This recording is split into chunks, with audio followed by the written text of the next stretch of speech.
Hey guys and girls, welcome back to another exciting episode of All About You. In today's segment, I will be going over the top 5 best cards from Set 1, Dragon Ball Super. So we're going way back, taking it down through memory lane to see what are the cards that are very impactful and still used today in this current format. So without further ado, let's begin. All right, guys, so starting in 5th place, we have our King Vegeta Surprise Attack. Yes, this is, again, one of the Set 1 extra cards that we've had in this format since the beginning of the game.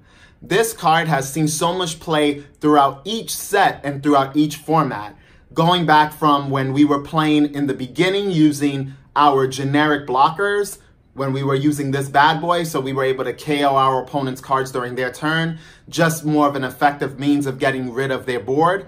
Then moving on to set 2, we had the introduction to Cell, where Cell Chain was most relevant. And this card didn't see as much play, but it was still a threat because we started getting even more better blockers, such as blockers like Mai, that goes with the Trunks leader. And we just kept building on more ammunition. We even got the Android 16, which Android 16 mixed with this card was super powerful. I mean, forget it. You had a blocker that continually restood every time it would KO a battle card, which was amazing. And then not only that, but it's like now he retains the 10K, because what's great about this card is, if you don't know it yet, it allows you to retain 10K on any battle card you choose for the duration of the turn. So when you mix this bad boy with a Deadly Defender or someone that can restand and constantly defend your life, you have someone that's a huge threat. There was even some people using this during Set 1 with the 6-drop Frieza. Moving forward, then we ended up getting a lot of actual battle cards that had the revenge characteristic. Not only this, but then this card kept getting even better as sets kept going on, because then we got Deadly Defenders. Deadly Defenders are absolutely bonkers because while they're in rested position, your opponent cannot attack your leader card. You would equip your Deadly Defender with this bad boy and forget it. It would knock them out of the park because they would have to either continually keep attacking and killing off their own cards or just suffer the loss of whatever card you use during that exchange of battle. This card was one of the strongest cards and still one of the most powerful cards in today's current format. Without further ado, we're going into our 4th card. So guys, this was very hard. There are so many cards that Set 1 bring to the table that allowed us to have a really fun and engaging format. So with that being said, this card is still being played today and was being played in previous formats since the beginning of Set 1. And that is Saiyan Kappa. So this bad boy, he is a phenomenal 1-drop. So for 1 red, you get a little 5K body on board. But what makes him such a powerhouse is when he attacks, you can choose up to 1 of your life and add it to your hand. If you do so, this guy gains 10K plus double strike. Double strike, guys. This is very, very powerful because it just allows you to do ridiculously nutty plays. So now moving forward, or moving back into the previous format where Shenron was doing very well, you were able to use this guy with Shenron and attach triple attack to him. Which means that this guy can now use his ability up to 3 times since it's not exclusive for the turn. Earlier on, a lot of cards did not have the printing of once per turn. So as sets kept growing, Bandai realized, all right, we're going to have to restrict the power of certain cards because we're adding so many mechanics that allows you to abuse older format cards, such as this one. So he's one of those rare cards that don't have a once per turn restriction, meaning that with Shenron, if you gave this bad guy triple attack and you had 3 life that you can grab, you would be able to attack, you grab a life, you gain 10K and double strike, he becomes a 25K battle card. Not only this, but now on your second swing, he gains another 10K if you take a life. So now he's 35. And then on your last swing, he's a 45K if you take a life. Like, this is pretty insane. So Shenron decks were able to use this bad boy and be able to get a lot of value for just one red energy, which is super strong. This card was able to win so many games. Earlier during set 2, I was using this in my red-blue Vegeta, and that deck was super chaotic. I was beating my opponent with little energy cost cards.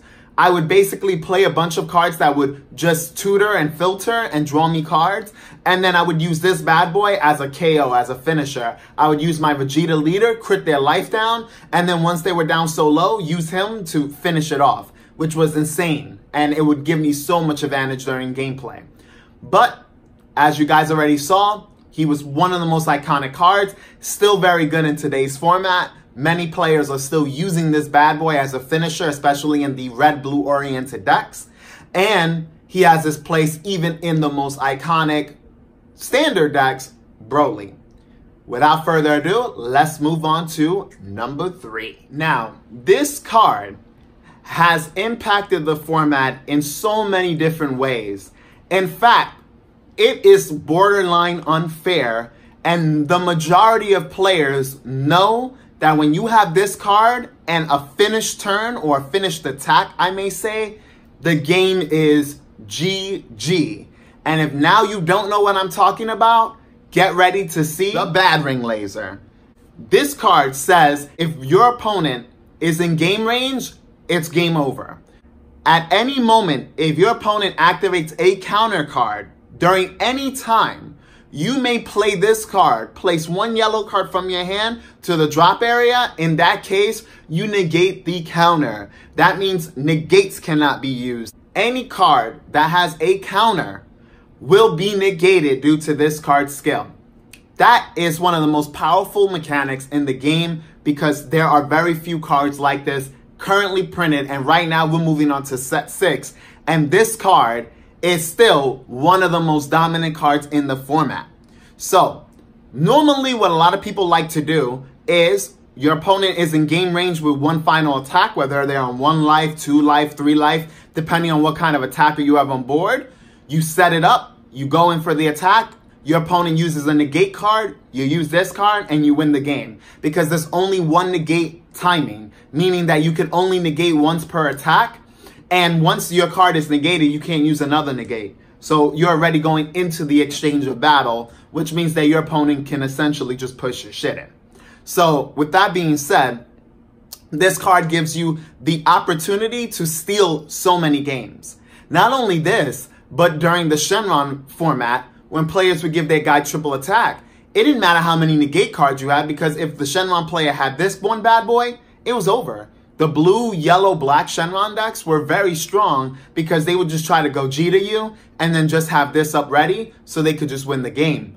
Even in today's format, you have players like Marcel Russell or more just aggressive players in general that are playing Broly, and all they're doing is setting you up with a bad ring plus mirror plus double strike, game over. So without further ado, this card was just phenomenal and is still one of the strongest cards in the game today. All right, so we have our second card. This has been able to manipulate and dominate the format since set 1. It's a card that players like Nick Brady and Jordan Markle discovered and decided to really use as a way to steal games. Now, without further ado, we have one of my favorite cards, which is Cold Bloodlust. This card has one ability that stops pretty much every card in the game, with the exception of the new printed cards that have characteristics such as Deflect. Whenever your opponent plays a battle card at any timing, at any point in the game, you can pay 1 yellow energy. In that case, you negate the skill for the duration of the turn. This card is one of its own kind. There's no other card that has been printed similar to the other cards that I have discussed. One of their own time. Bad Ring and this guy, extremely powerful. Game ending, game changers. So, during set 1, players really didn't know about this card like that until the end of set 1, when we were moving on to set 2, when we had Captain Ginyu become a thing. thanks to Jordan Markle, Pat O'Neill, they brought to the table tricolor decks that started becoming a thing. And even me, I decided to run a tricolor deck. I made my own variant and made a super powerful one during that format. Won me 2 shop championships back to back with that type of deck. And you know, one of the main pieces and reasons why? This card right here. This card allowed me to shut down my opponent's most powerful plays, such as cards like Gotenks when he was a thing, that 5-drop that used to come into play, restand 2 energy and draw you a card. He was a powerhouse. But if they ever dropped them on 5 and you use this bad boy, it was game over. Moving on to set 2. When set 2, your opponent would try to cell chain you, you would be like, nope, no cell chain now. This was able to beat cell chain as long as you had it. But not only this, moving on to the future sets, we have this card now that is still a threat. Broly is a monster, and he has been abusing this card ever since he was released. Being able to use Cold Bloodlust on your opponent's battle cards is extremely strong because it allows you to control the game. And because of this, this is why this card could have even made number 1.